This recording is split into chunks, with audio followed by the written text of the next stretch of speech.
C'est l'heure de l'Open Mic. Audrey Pinchot qui s'absente aujourd'hui, mais je suis en bonne compagnie avec Mademoiselle V, conseillère en sexologie.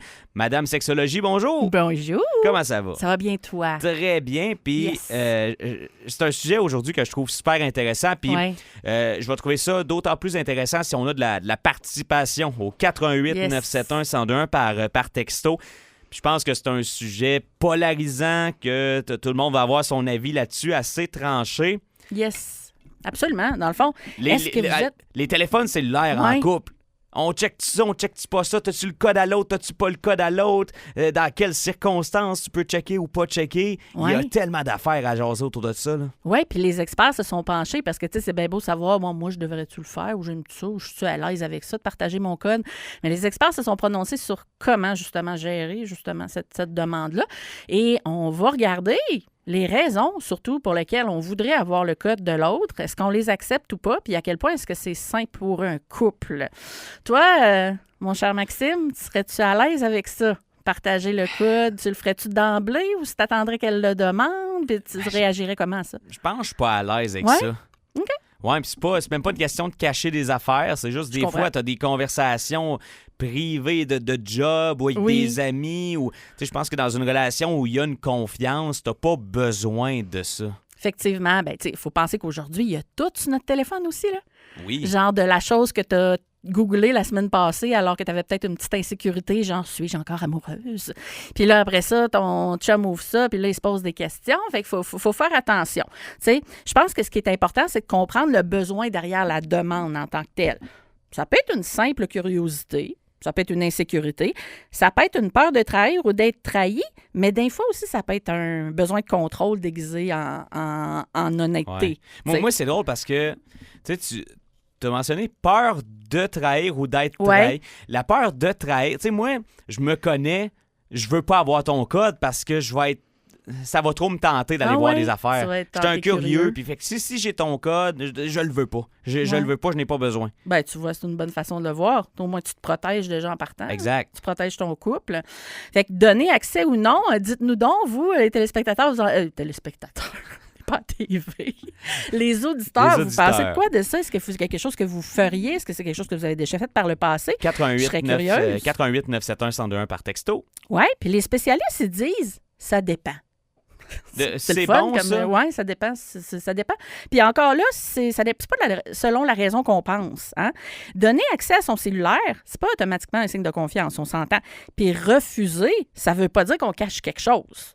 T'es d'accord avec ça? Ben, oui, mais en même temps, je comprends que l'autre peut assurément penser que tu caches quelque chose si tu dis non. Effectivement. Donc, je pense que c'est plutôt justement la raison qui est valide derrière ça. Tu sais, un couple solide, il ne se construit pas sur des preuves, mais sur un sentiment de sécurité. Fait que je pense que si l'accès est là, sans que tu le demandes officiellement, ben ça pose pas de problème.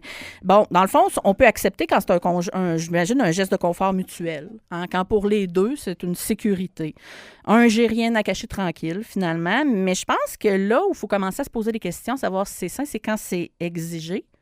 Quand c'est vérifié régulièrement dans ton dos, où il y a une obsession par rapport à avoir le code, ou utilisé comme un test d'amour, parce que là, tu n'es plus dans la confiance, tu es dans la gestion de l'anxiété par le contrôle, ce qui est très mauvais pour un couple, on s'entend. Tant mieux si ça va à des gens et ça fonctionne. Puis moi, je trouve... On dirait que ça peut plus être malsain qu'autre chose. On a déjà des textos qui entrent au 88 971 1021. Continuez d'écrire. Moi et mon conjoint, nous connaissons tous les deux le code de l'autre. Jamais on fouille à l'intérieur. On se fait totalement confiance. Et jusqu'à des fois, exemple, il oublie son téléphone, il prend le mien pour aller voir quelque chose. Puis c'est ça. Bravo à vous, tant mieux. Quelqu'un dit j'ai un flip, j'ai rien à cacher. Le mien est jamais verrouillé, nous dit Eric. On n'a aucun code pour moi. J'ai le sien, mais aucun besoin d'aller voir. Martin, le code de mon cellulaire, non, mais par contre, ça arrive parfois que ma conjointe doit accéder à quelque chose sur mon cell, puis j'ai pas de problème à y débarrer.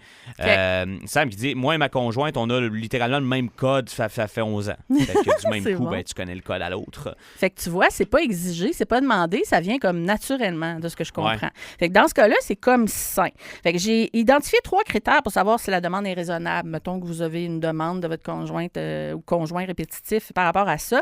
Demandez-vous, c'est-tu une intention de curiosité ou de contrôle derrière?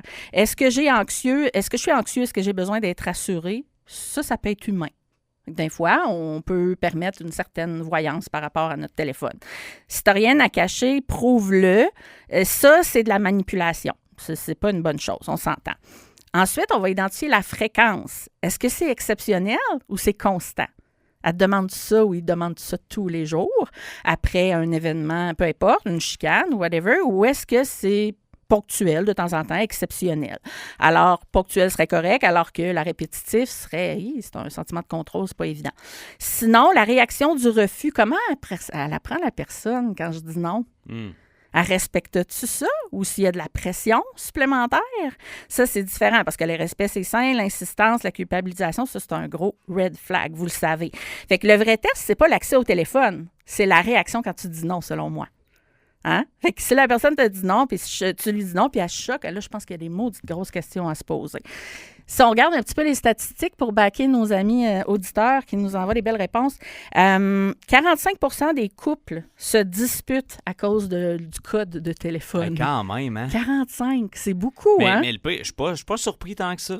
Oui, moi non plus, parce que c'est souvent quelque chose qu'on va me donner comme raison, si tu veux, en rencontre. Puis ça, c'est quelque chose aussi qu'il faut mettre un petit bémol, là. Si vous avez déjà vécu de l'infidélité par le passé, OK, mettons, moi, je suis en couple avec un gars qui a été trompé à tour de bras, là.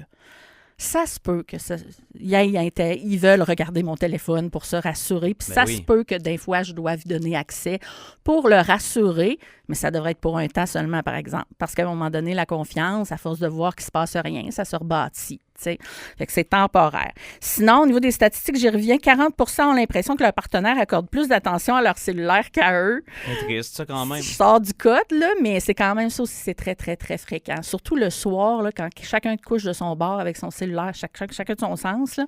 Ça, c'est pas évident. Sinon, fouiller le téléphone, extrêmement courant. T'as-tu déjà permis de regarder dans le téléphone C'est arrivé une fois. Ouais. Il y a quelques années. Puis j'avais trouvé quelque chose. Ouais, ben tu vois. Puis ça s'était pas mal fini là.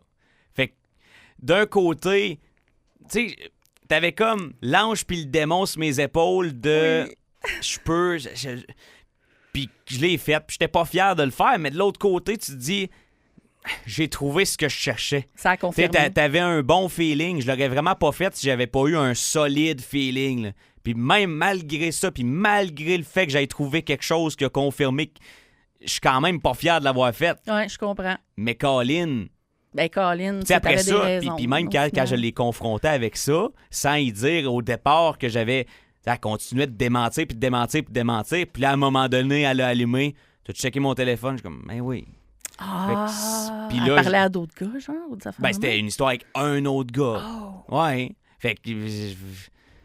Ouais, ça fait de la peine. Fait que je suis pas fier. Mais en même temps, tu te dis, si je l'avais pas faite, je l'aurais jamais su. Puis là, mais faites pas ça. Je vous invite à passer autrement, puis à avoir des discussions, puis à ne pas faire sans cachette. Effectivement, ou du moins de communiquer vos problématiques plus verbalement. Là.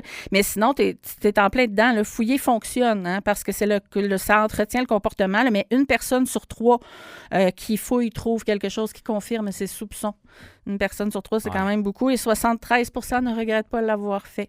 Hein? Mais tu vois, je sais même pas si je regrette. Comme je te dis, il y a un côté de moi qui regrette en me disant tu dois pas faire ça, c'est malsain. Puis l'autre partie dit t'as trouvé quelque chose. Fait que je sais même pas de quel bord je me trouve. Ça se posait la question aussi, cette personne-là, est-ce que ça laisse sur séquelles par après sur elle, puis sur soi? Tu sais, peut-être qu'après ça, tu vas avoir de la difficulté à faire confiance, à laisser ton cellulaire dans une pièce, etc. Puis toi aussi, tu vas peut-être avoir envie de vérifier les cellulaires des autres. Tu sais, fait que ce qu'on vit nous façonne. 4 personnes sur 10 ont déjà fouillé le téléphone de leur partenaire. 1 personne sur 4 le fait de manière régulière au quotidien. Et chez les jeunes, ça monte de plus en plus haut. On parle jusqu'à 67% des femmes de moins de 35 ans, les coquines, qui s'aventurent sur le téléphone de leur conjoint. C'est 2 sur 3. C'est 2 sur 3. Puis, tu sais, en même temps, c'est tout le monde qui est là-dessus, c'est tout leur monde. Donc, j'imagine que si tu veux avoir des réponses, c'est pas mal la meilleure façon d'y parvenir, tu sais. Fait que si vous vous posez la question, là, présentement, là, comment vous voulez vous placer par rapport à ça? Moi, je vous dis, l'amour saint dit « je te fais confiance, même quand je ne vois pas tout. » OK? L'amour insécure, lui, il dit « montre-moi pour que je me calme. » Entre les deux, il y a une conversation à avoir et pas un code à partager. Donc, je pense que vous devez communiquer, vous asseoir, trouver les pour et les contre. Et qui sait, peut-être avoir c'est correct d'avoir un jardin secret chacun de son bord, mais il y a peut-être une petite zone du jardin qui peut être partagée. Ouais. Du jardin collectif. Un jardin commun. C'est ça. Un jardin communautaire. Ouais, là, pas trop de monde dedans, juste à deux. Là, fait que, laissez faire mon exemple. Ouais, vous faites ce que vous voulez. Là. Effectivement, mais ce que je veux dire, c'est que, c'est ça. Des fois, il peut y avoir des bonnes raisons. Des fois, il y en a des mauvaises. Je pense que l'important, c'est de s'en parler puis d'arriver à un point d'entente. Faites-le pas devant le dos de la personne. Non. Je pense que c'est mieux d'en parler avant. Mais sinon, c'est ce que j'avais à vous dire. J'espère que si vous aviez des questionnements par rapport à ça, ça vous a éclairé. Sinon, coudonc, essayez de trouver le code de votre téléphone. C'est dur à faire quand même, de toute façon. De trouver le code? Oui. Des fois, tu peux essayer les classiques. Date de fête. 1, 2, 3, 4. Oui, 5, 5, 5, 5. Moi, ça a été ça longtemps, 5, 5, 5, 5. Là. Parce qu'en plus, des fois, il y en a qui ont des doubles barrières là, avec le pouce, puis avec le dessin. Puis là, à un moment donné, ça devient difficile. Donc, je sais même pas c'est quoi, je pense, mon code, parce que je mets tant juste ma face. Ah ouais, moi, c'est mon pouce. Je pense que je sais. C'est la date que mes parents se sont rencontrés. Oh, c'est cute, ça! Parce que c'était ça notre code de cadenas de piscine à la maison. fait que je trouve que c'était facile de tout retenir de même. Ouais, puis il n'y a personne qui va le savoir, à part tes parents, mettons. Mais je dois l'avoir déjà rencontré. Je l'ai déjà dit à la radio. Fait que tout le monde sait mon code à cette heure. Ouais, Colin. Mademoiselle V, à quel endroit on peut te suivre? www.mademoiselleve.com, l'abréviation MLLE. v.com, puis je suis aussi sur Instagram, TikTok de ce monde. Et vous pourrez réentendre la chronique sur le belvd.fm et l'application mobile Boulevard 102.1 Val. Mademoiselle V, conseillère en sexologie, un gros merci. Je te souhaite un excellent long week-end. Oui, bon week-end à toi aussi.